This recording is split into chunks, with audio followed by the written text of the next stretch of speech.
The Unforgettable Story, 7th March 1971. Historic Space. My brothers, I have styled you today with a heart overflowing with grief. You are fully aware of the events that are going on and understand their import. We have been trying to do our best to cope with the situation, and yet, unfortunately, the streets of Dhaka, Chittagong, Khulna, Rajshahi and Rangpur are awash with the blood of our brothers. The people of Bengal now want to be free. The people of Bengal now want to live, and the people of Bengal now want their rights. What have we done that was wrong? After the election, the people of Bangladesh voted as one for me for the Awami League. We have to sit in the National Assembly, draft a constitution for ourselves there, and build our country. The people of this land would thereby get economic, political and cultural freedom. But it is with regret that I have to report to you today that we have passed through 23 tragic years. Bengal's story of those years is full of stories of torture inflicted on our people, of blood shed by them repeatedly. 23 years of a story of men and women in agony.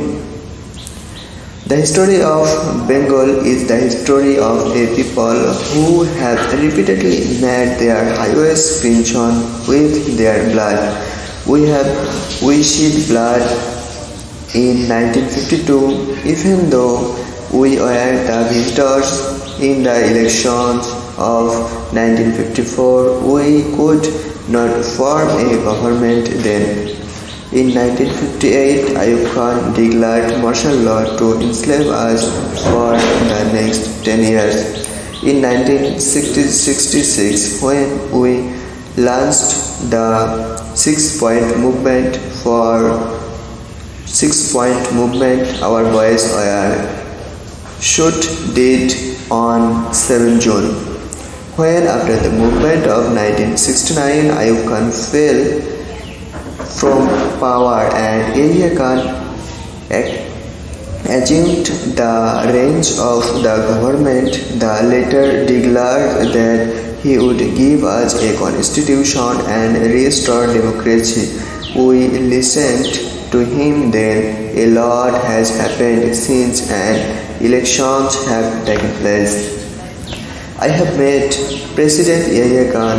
I have made a request to him not only on behalf of Bengal but also as the leader of the party which has the majority in Pakistan. I said to him, you must hold the session of the National Assembly on 15 January. But he did not listen to me. He listened to Mr. Bhutto instead. At first he said that the meeting would take place in the first week of March. We said, fine, we will be taking our seats in the assembly then. I said, we will carry out the discussions in the assembly.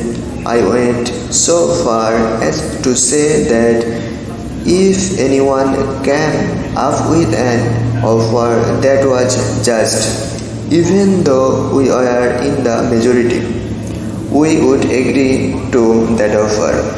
Mr. Bhutto came here. He carried out discussions with us.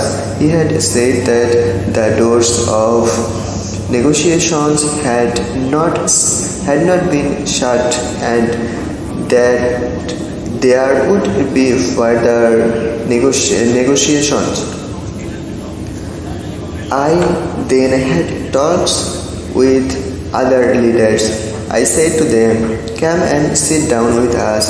Let's create a constitution for ourselves through discussion. But Mr. Bhutto declared that if West Pakistani members came here, the assembly would end up at a slaughterhouse. He claimed that whoever came here would be slaughtered.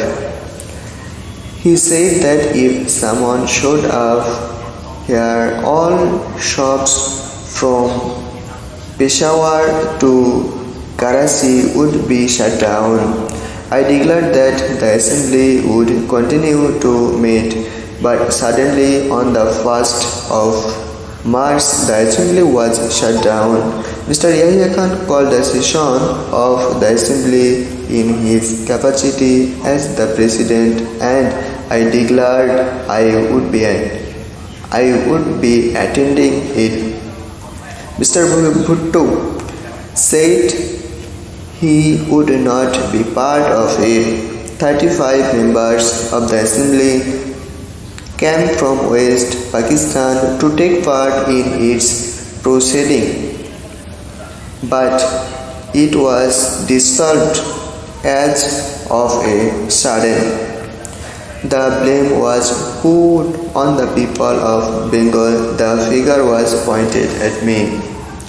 After the assembly session was prorogued, the people of this country protested. I told them, observe the general strike we have called peacefully. I told them, shut down all mills and factories. Our people responded to my call. They came to the street spontaneously. They expressed their firm determination to carry out the struggle peacefully. What have we got in return? Those who brought arms with our money to defend us from external enemies are now using those arms on the poor. The rest, the downtrodden people of the land, bullets are being aimed at their hearts. We constitute the majority in Pakistan, but whenever we Bengalis have tried to assume power, they have used force on us. I have had a talk with Mr. Yahya Khan. I told him, Mr. Yahya, you are the president of Pakistan. Come and observe how the poor people of my country are being mowed down with bullets. Come and see how our mothers are being deprived of their children, how my people are being massacred. Come, observe, and only then pass a judgment on what is going on. He has apparently said that I had agreed to attend a round table conference on the 10th of March. Did not I say a long time back, what is the point of another round table conference? Who will I sit with? Should I sit with those who have shed the blood of my people? He has suddenly dissolved the assembly without carrying out any discussion with me. After sitting in a secret meeting for 5 hours, he gave a speech where he had put all the blame on me. He has even blamed on Bengali people.